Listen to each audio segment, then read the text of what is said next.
In today's video, I'm going to teach you how to import contacts to Freshsales.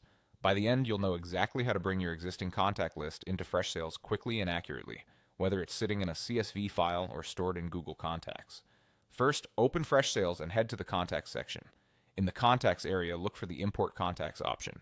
This is your starting point, and it keeps everything organized, so you don't have to add people one by one. Make sure you have the right permissions in your account. If you can see the import option, you're good to go. Next, you'll choose where your contacts are coming from. If you have a CSV file, select the CSV option and pick your file from your computer. A CSV is just a simple spreadsheet saved in a format that Freshsales can read. It helps if your file has a clear header row with column names like first name, last name, email, phone, or company. Keep your data clean and consistent, no extra spaces or merged cells, so the import runs smoothly. If your contacts are in Google Contacts, select that option instead.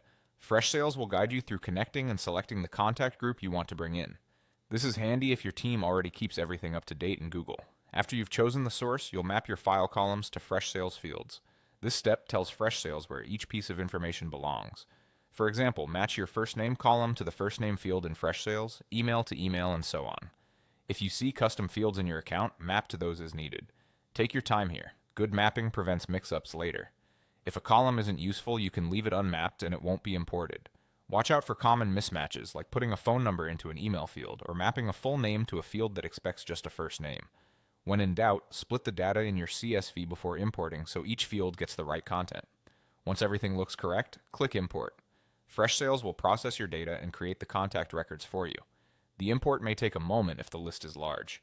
When it finishes, your contacts will appear in the Contacts section, ready for filtering, segmenting, and follow-up. That's all there is to it. Start at Contacts, choose CSV or Google Contacts, map your columns carefully, and click Import. With a clean file and accurate mapping, you'll have your database up and running in minutes. Thanks for watching.